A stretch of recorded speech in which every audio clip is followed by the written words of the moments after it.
give a special welcome to those who've come because of the group chat.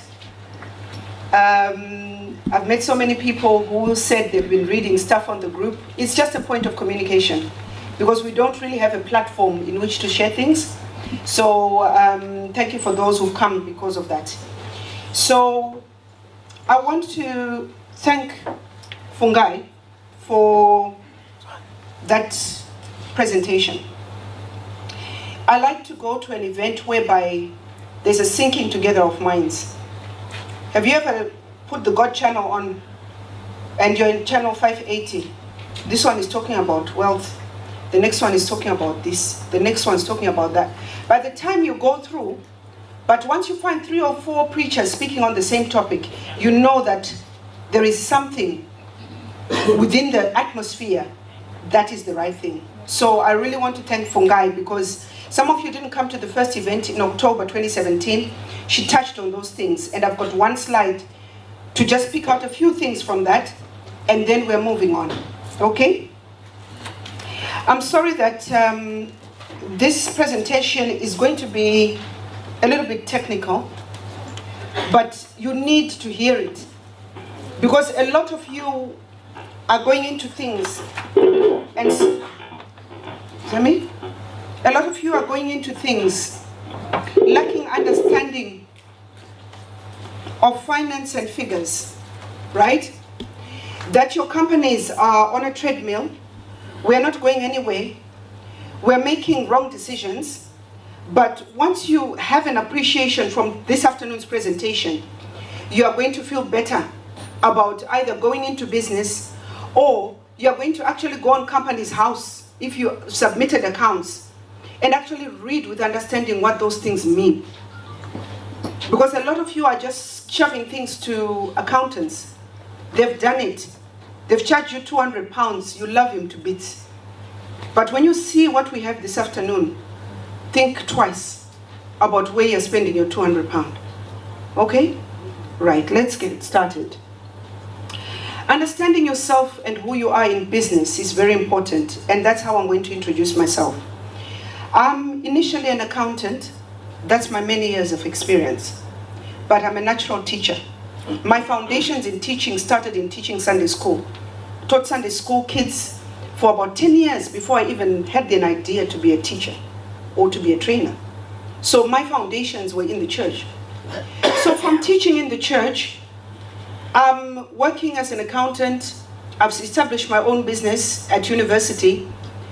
But because I'm teaching on a daily basis, in jobs they always said, go to Hilda, she'll explain it better. And some people here, before I even went for the teaching course, people said, just go and do it. So whilst I was running for my own business, why not do the PGC, right? And then it will also authenticate some of the things you're now training. And then with the PGCE, you can be an assessor, you can assess exams, you can now be a quality assurance. I just completed that in January. But then, because I was an accountant, working for businesses like yourselves, I started to see how people's figures were changing. They start a business today, 6 months later, they're doing better than me.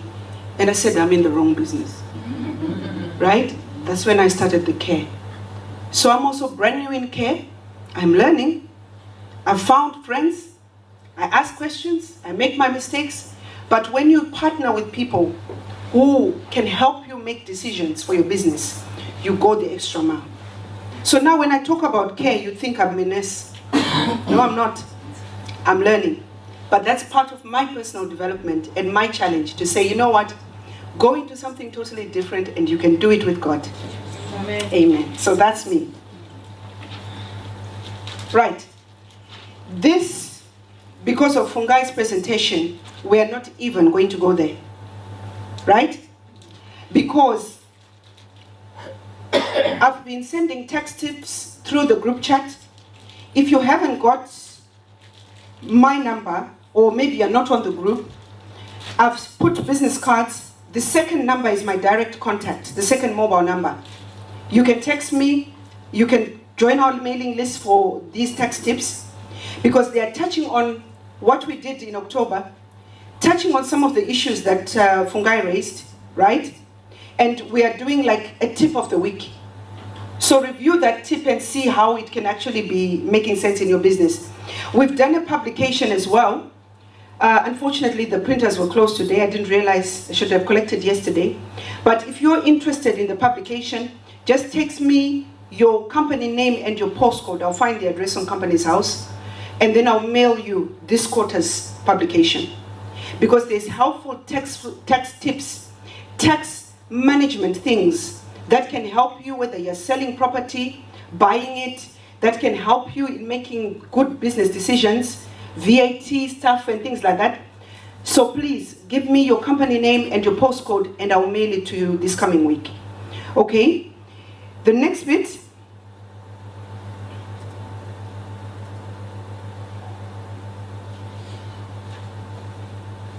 Understanding your financial statements and the relevance this afternoon. That's going to be the key topic. And I want you to think about business growth and getting your feet on the ground in your business. So those people who are here, who haven't started a business, you're in the right place because now you're going to get a foresight before you get started to say, these are the things I should be thinking about. Those who are already in it, we established that we are all probably under 3 years. How many people are in the health and social care business? That's majority. So some of you have traded for about 3 years. So now we want to be looking at growth. We want to be looking at establishing your feet. And it comes with understanding figures, right? Many people hate accounts and maths, but they love money. Fact? I know my mom says, accounts, I don't even want to know. My mom was a nurse, she's retired now. I don't want to know about it. So this afternoon, accounts is about financial reporting. And that is talking about your profit and loss, your balance sheet, then your official cash flow statement that some of you have not even seen. And it's not your fault. It depends what type of a service you're getting from your accountant. Okay? So now, this is concerned with the positioning of your business. Right? Fungai talked about liquidation, administration. Right? But before you get to that point, are you able to read your financial statements to say they're getting there? Or are you going to wake up to a surprise to say, how did this happen? Or are you going to trade for 12 months and say, what's this here? Maybe the accountant has even made a mistake, but how do you tell? You don't know. You just say, I give it to my accountant end of the year. Don't even talk to me about anything else. It's not supposed to be like that. So when we talk about money now, you understand the difference between financial statements. Money is about cash flow. And this cash flow, we're talking about the in and out daily money of the day. Right? We're talking about invoice finance matters, which leads to the critical function of credit control. We're going to talk about that. And the ability to keep trading. Okay? Is that clear?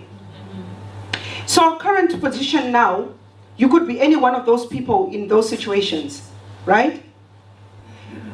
Starting up, maybe registering with CQC, leaving your job to actually start. Maybe you've been in it for some time. And you're an entrepreneur and you're several businesses. You're running several businesses. I'm not a business person, I'm an entrepreneur. An entrepreneur is a person who's got the ability to run more than one business. And it's a natural thing for some people. So they're not crazy. But God can equip you with qualifications in place and strategies of managing those businesses. And that's who some of you are. We run a business mentorship program that does an entrepreneurial scan and all that. We can go into it if you want to look further. Because my entrepreneurial scan that was done in 2008 when I started uni, 10 years now, it's exactly what I'm playing to. Those who want to see it in our mentorship program can see it. I can't believe it. And there I was, just gotten my indefinite, registered for uni. I'd done all my qualifications in accounting in Zimbabwe, but I needed that degree in accounting, so I went for it. And then met with different networking people. Let's do an entrepreneurial scan. This is who you are. I contacted the guy, Gary Lennon, a month ago, and I said, Gary, can you believe? What you said 2018 on that scan is exactly what's happening now. Okay? That is growth. So either way, depending on where you are, it starts with a thing. When I've got nothing to do, I go on company's house and I look up things. But I'm learning. The position, the financial position of most of your guys' accounts are not right. And they're not going to help you to get any loan from the bank because they're not being done correctly. My friend from Leeds, long-time friend, her accountant did her books. She was faced with a bill, I told you last time, £10,000. And when I challenged the revenue that these accounts are wrong, she had nothing to pay. But if she had said, Mr. Joe, blonde blue eyes, right? He knows best, right? She would have been in a debt now paying 10,000 that she shouldn't have paid because the things were not put forward properly. Okay? So this is the stuff you see. I want to look at the moment, Sever Care is trading as Grosvenor Care, right? And maybe in another occasion, we'll have an opportunity to look at this thing about different companies, and then you're set up with this and then this structure, changing your business structure to move forward. But this is public information about any of you who's got a business. So I don't even have to dig into your personal affairs to find out your situation. And this bit here, these accounts are up to date, but some people is red. And some people, they say they haven't traded. Yes, you have. But just because you didn't have someone who was competent to show it, doesn't mean you didn't do anything. You did something. Because before a company can turn around, get a first pound, you put money into it. And there's things in the system that will enable you to claim things like VAT on initial expenditure and all that, but people don't know. So it's a pity when somebody registers a company, they sit back. Then they are running around town doing shifts and they're doing things. And then they can't even claim anything back simply because I did not trade. But you're trying to haggle with me on my accountancy fee to say, just put a 0. I won't. Right?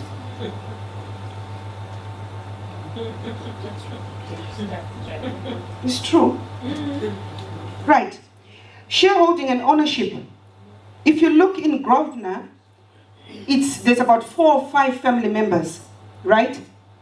But what he does is he throws in maybe a director, because they are the children of the bondwoman, so to speak. But then they'll throw in 2 or 3 natives just to make it work, right? But the thing that I noticed, their auditors are children of the bondwoman as well. But we don't trust each other. You think I'm trying to look at your bank balances, or any accountant for that matter, I speak for every accountant. We're not concerned with how much money is in the bank, because cash doesn't mean anything to us. It's what the business quantifies means. So don't worry about your bank balance, because we know how to top it and bring it down again. Right? So I want to look at Sever Care. We're going to take you through their financial statements, but at the back of your mind, please, for those people who have submitted anything on Companies House, I want you to mirror it and think about it. Because when you leave this place, you're going to look at your own financial statements and understand what you've put on Companies House, or what the accountant has put through. Okay? So, and what I want to magnify is actually the extent. Sever Care is one of the nation's leading dom care providers. Can I have some figures thrown in? What do you think they turned over in the last financial year? What? 4 million. Nothing. That's nothing. What else? Figures, please. Huh? 20. That's nothing. Huh? 50. Nothing. Next. Little bit below. 74. They had a turnover of 74 million in domiciliary care. But what we're going to do, we're going to also look at their strategy of how they've achieved that. So that we think outside the box right? Because right now, you guys have got one, you guys, I'm speaking to myself, right? This is helping me, it's helping you. We are looking at our single businesses, right? And we can't think outside of that. But when you look at the strategy for what these people are doing, you can see how they are growing, okay? Right. Charges on the account and invoice financing. I'll discuss this in more detail. They use very little borrowing from invoice financing. I'll stop there. We've talked about the current facts on Companies House. These are their figures. I did this because they've got a 30-page document here. That's their financial statements. Yeah? And you're happy with your accountant who's saying, "Oh, give me £100, it will do it." But what are these people putting in these 30 pages that makes them a little bit ahead than us? That's what I want you to see, right? Look at this turnover. When we look at 2016 to 2015, there was an increase, right, of 9 million. Yeah? Then cost of sales. A cost of sales figure is the cost, it's the expense we're having to spend to get the money. So we're looking at carers' expenses. We're not looking at the office admin staff. Those are overheads, right? We're looking at their uniforms. We're looking at the nitty-gritties that is enabling them to get that money. So they spent 55 million. So it left them with a gross profit of about 18 million, right? So there's stuff in between, right? If you want a more detailed analysis, I know some people are going to do that tonight. They won't go to bed without doing it. Fellow accountants, that is, they don't sleep. But then the next figure is profit on ordinary activities before tax. That was 674,000, right? Dividends paid out from 2015 figure. A dividend is paid from last year's profit going ahead. So you see last year they had 727,000 as a profit before dividend. And then out of that they paid their directors and shareholders 500,000. So after everything said and done, these guys had 184,000 as money left over. Right? So I am showing us, right, where we could go. Why I'm using Don't Care, you know that Don't Care is the toughest. My first year of care was a bang. Yes, I did make the money, but it came with the tears. I was living in a beautiful house, double story. And to be in the lounge, I never sat there more than twice. Bought a brand new TV, there was Netflix. I didn't even know how to work the TV. Never had the chance because I was running around with shifts. So then I said, you know what?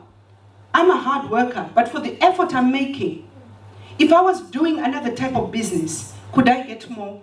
So I've ushered into supported living now. Don't Care is an add-on, icing on the cake, but not too much of it. It gets out of hand. That's my experience. But if you want to be like Server Care, Mr. Mzingrana, you can get there. You can get there. There is a strategy and the evidence of success. Right? Don't give up. So the relevance to us, we've just talked about it. We've got to see beyond that company is on Companies House that hasn't done a thing. Maybe that company, you didn't even manage to open a bank account. Go and do so on Monday, please. Or do it online. Get a bank account for that company on Companies House. Begin to steer. If you are self-employed, you nurses, social workers, you professionals, steer that money to start registering in the business. Because that vehicle Fungai talked about begins to work, begins to move from when you've actually paid that little money to register the account. Okay? Then I want to go deeper. The balance sheet. Now this is quite techy. This is where all the mess is in Companies House. Right? Fixed assets A lot of us know that these are the tangible assets in the building, in the business. So, Sevacare has got 10 million, right? Then the current assets, the definition of current assets, it's debtors. This is the money you guys are working from local authority, and cash at bank, right? Any prepayments, if any, is all in that figure. So these guys have got 11.2 million. So their total cash asset holding is 21 million, right? Now, this is what the position is on your accounts on Companies House. A lot of you haven't got as much debt because of the volume of the activity you're trading. It's low with local authority. And because some of them are paying within maybe 30 to 60 days, so your debtors is not going to run too much for you to report debtors. But now the biggest debtor is the director's account. Because that director's account, you as the business owner, you're going to be taking money from the business, you're going to be giving it. Because when there's no money in the business, you're going to get it from somewhere else, and you're going to put it into the business. The accountant needs to keep track of those. And that happens through a director's loan account. And there's no accounting book that will teach you that. It's experience of being in a firm. So now, because some of your accountants have not come from firm backgrounds, they're commercial, they don't manage that correctly. So when they produce your accounts, they leave that director's balance with a positive balance, and it becomes a debtor. You are the one who owns the money to your company. Fungai said, this belongs to the queen. When they check the difference between your identity and the company, and they find out that you have had company funds, you are in trouble. This is what she was talking about. Because if that debt balance is in debit, right? If you go into administration or liquidation, you'll be arrested for taking company funds. Because you can't say, because in that director's funds, she talked about the 6 holidays to Spain. The extra cars you don't need. Yeah? Because of moving with the Jones. Because as an accountant, there is allowable expenditure on vehicles that can be used for the business compared to luxury vehicles. If it's a luxury vehicle, it's going to sit on your director's loan account. So how then do you then say you've got no bills to pay for HMRC when you are driving, somebody help me, what's a Porsche car? Bentley. A Bentley. I actually know someone who ordered one from Birmingham. You can't pay the PAYE, you can't even introduce a pension scheme to your carers to keep them happy because you're in a Bentley, right? You will be in trouble. So that account now needs to sit over here. A current liability. The company should owe you, so that in the event of a liquidation, people are going to say, Hilda, how much does your company owe you? Say, actually, they owe me 10,000. That's the first bill to be paid, more than the shareholders. So then you reap. So our task now, we need to turn things around. We can't do everybody's books. We won't accept everybody. But now is the time to ask the challenging questions to your accountant. Then they know you're in the know. Right? Rather than, oh, whatever just comes is what this person is going to accept. So let's give ourselves 12 months to 24 months to turn the situation around. Rome wasn't built in one day. Okay? Yes, we do incur a lot of borrowing when we have, because I liked what she said. She said your money is working all the time. And I will share a testimony because they opened it all up for testimonies.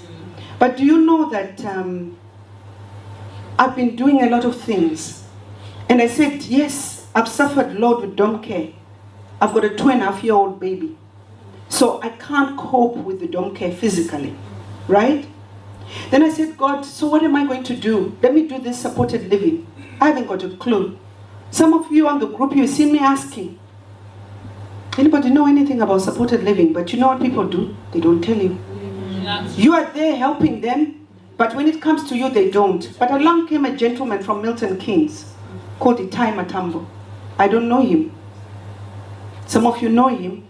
But that man has been a blessing. He showed me stuff. Mr. Masaka is there. Mr. Mzingranwa is there. Sharing information. Mr. Mtisi out there. Sharing information to get me to the next level. And then I went to a networking group. You see, Zimbabweans. Some of you are not here because you don't think it's important. At a networking group, I met a woman who didn't even want to talk to me. Everybody know Reach. The ones that do supported living nationwide. And then I said to her, how do you do it? She gave me one name. Those people have bought me a property worth 300,000. I didn't have a penny. Then they told me they're going to do renovations of 15,000. When they talk about renovation, I said, I don't have money to pay for renovations. They said, no, Hilda, just give us 4 weeks. We're going to spend about 15,000 in renovations. It didn't even need renovation by my standard, but they're doing it. Because God can show me how he can come through for me. So those guys now, do you know what? They've put me in touch with people I speak to over the phone. We've arranged deals. We've had conference calls. Everybody has got to know who I am. And you know what? The fact that I'm a woman, I'm black, has worked to my advantage. This is a big company that has experience with working with big companies, but they want to try somebody small. Mm-hmm. This is God. So what I'm trying to say to you is that, you know what? As the people of faith, as people of God, there comes a point when God intervenes. Yeah. And he steps in. When we've done our part, the Bible says when you've done all, you stand. But what are you standing for? For God to come down and do it. Right? It's a testimony.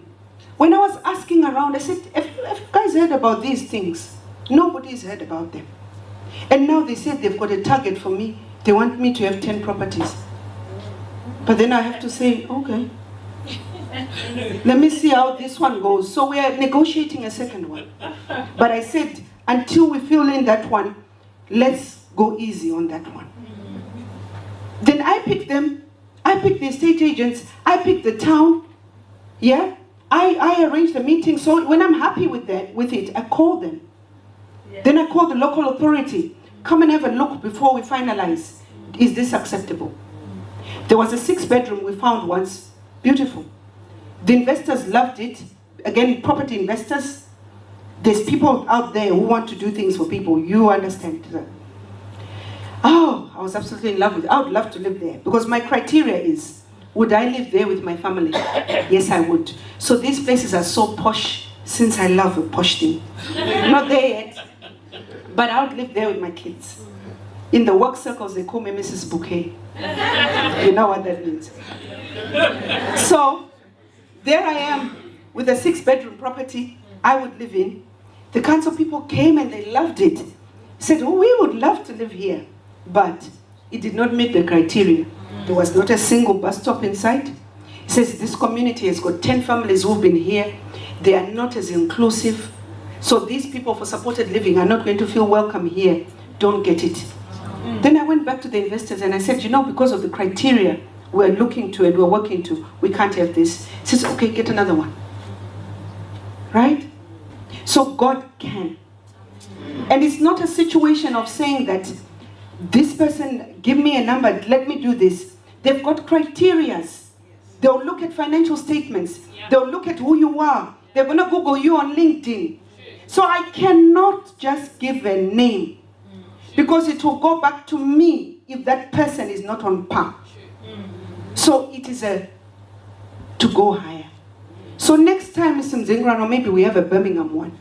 6 months from now, let's develop our profiles. Let's be somebody out there on those social media profiles. And we'll know.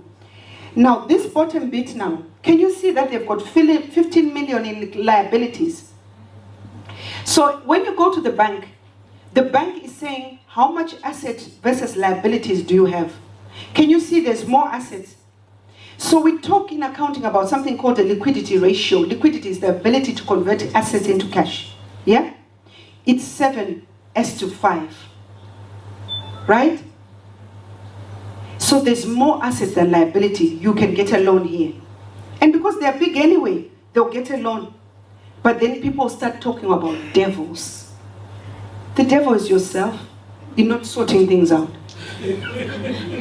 That prayer cycle, you're back again for fasting for 10 days. It's not going to shift your balance sheet. Do something else different, right? Then it will sift things. We've talked about this. It's nothing to do with the fee you pay. Because when you engage people like a professional, right? Let's take Mr. Masaka, for instance. If you get him for the day and he does audit for you, your company says, I want to check out what's right here. He's done that for me. I called him because I didn't have a clue where I was. And I said, just tell me. And he did 14 pages of A3. Says, do this, do this, do this. That's my action plan. That's what I'm working on. For me to get better. Right? So when you call a man like that, and if he tells you his price, don't try and divide up the hours in the day. We don't work for $8.50 or £10 an hour. Those are our carers. Right? But you are paying for a wealth of experience. So pay people what they ask you if they are going to do your job. Do you understand? You're bringing in wealth of experience. Any audit client, because the way I've diverted into the care and other business sectors, I am not going to develop into an audit firm. But you'll know who I'll refer. Never mind their whites. I'll go to Keith. Because he recognized me. When I go to his office, they take out bone china. They wait, have tea, Hilda, sit here.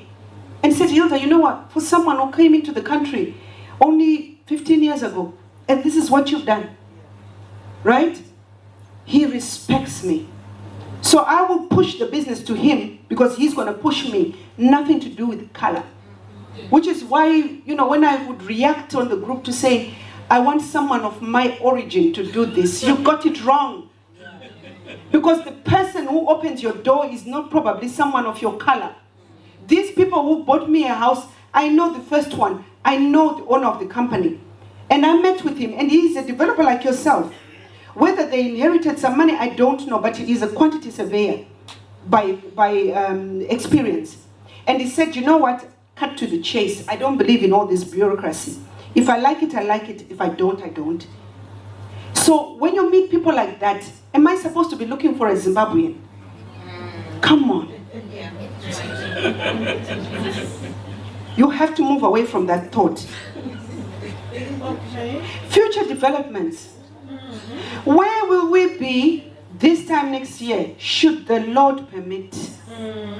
Should He permit us to be alive, to share a testimony? Where are we going to be in our business?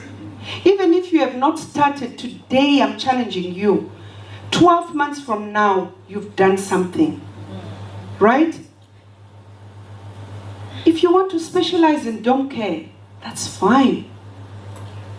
If your dom care is stagnant, that you've got 10 carers on the books, they come off, they come down, they come off, they come down. You're not increasing your hours, right? You're not doing anything. What's happening in that business? You're in it. The registered manager, you're in it. I know my sister out there, I've been there. Registered manager, doing the care. I've been there. But God sometimes needs to take you through those places so that you learn, but you can't stay in it for a long time. If you stay in it for a long time, He said we need to move towards leading our businesses, not working in them. And we are not managers, we are the business owners. We need to employ managers to run those businesses. Right? So don't care, get bigger. Look at other care packages. Employee investment for growth. Invest your staff in training, CPD, right? And other business interests if you have one. And then the financial reports. I need to read you the financial reports for Grosvenor. Can I just read this paragraph? How am I doing for time? 5 minutes. 5 minutes, just in time. Okay. Listen to this. Review of the business to match those figures we've talked about. 2015-16 was another year of growth for the group. The turnover grew by 8.2 million, which is 13% to 74 million. 2015, 4.4 million, 7%, which was 6.5 million. And the workforce grew by 2%. The group made acquisitions of Attentive Home Care Services, Domis Care Limited, Roberts Care Agency, for considerations of 200,000, 196,000, 328,000. Additionally, the group purchased the trade of Alexander Care. Do you guys remember Alexander? Yeah? And who cares for respective considerations, and they state how much they got. So some of you are going to buy out each other here. If you are struggling, and it's not a bad idea to sell up, because you can raise working capital and raise something else. But you've got to be able to produce something that you can actually sell. I know there's people in here going back years ago. We're not going to go there. Don't buy what is nothing. Because Zimbabweans do that. There's people who are registering companies, put a registered manager, and they're selling it. Contracts awards this year include home care and related services with RCT Council, Newport Council, this and that. So they're spread out throughout the country for growth, right? And then when you look at their income, because I'm cutting it short, they turned over 67 million in local authority work, but 6 million was from private clients. And again, it's managing those, right? I'll share my quick testimony with Servercare. When I was working as a trainer, because I taught accounting for 5 years, I noticed we developed a relationship with Servercare because they were taking so many apprentices. They've got 20 accounting apprentices. So I was the one who used to go and visit them at their workplace, find out what they are doing, how relevant their jobs were, right? So at the end of the day, that helped me see the business inside of what they were doing. But they are using models, right? To say we are going to use a cheaper staff force. We're going to put measures in which to save costs for growth. And look where it's leading them. So you, yourself, and I, as you pray with your Bible at home in your cupboard, it's not going to work. Think about acquisition. Think about growth, right? Think about a strategy. How am I going to get there? So for the nurses who didn't trade, but you worked as a nurse, put that in the business. Then this time get a contract, do something, and it will propel you to the next thing. Okay, right. So what CQC Chloe did we achieve today? Which one? What Chloe did we achieve today? Well led, precisely. So by just managing this and putting it down probably as a CPD to say that as a leader of my organization, I've achieved that, Chloe, it's a tick box in the file, right? How will you now put an action plan in your business to take an effective role of leading your company and not manage or work in it? Yeah? We have a job. They say, in our companies. I'll hopefully see you next time. You are very competent with your accounting, and you could be a good accountant for my business. But then, since we are all spread all over, if I'm looking for a good accountant, what are the first two questions I should ask them to know whether they're a good accountant? Right. The fact that you're spread all over doesn't matter, because our clients are nationwide. Because a lot of the stuff now is online, and you can have 1 minute, we do a courtesy visit. We'll come to you once or twice a year to see you, or maybe to just do an audit of your business, right? But the question you need to ask is, how will you ensure that when I retire, I've got the right state pension? Because a lot of people don't know. My biggest client base is the Black British market, and a lot of them have been self-employed. Haven't got a clue. A lot of them have been in self-employment for years. They haven't got enough state pension because the accountant doesn't know how to do the job. Then the second question is not even about the fee, right? Is that is there any strategy you can assist me with to grow my business? Ask them that. And then you'll find out what they can offer you. My name is Chris Nsarulwe. I'm one of the managers working with some of the local hospitals in Belgium.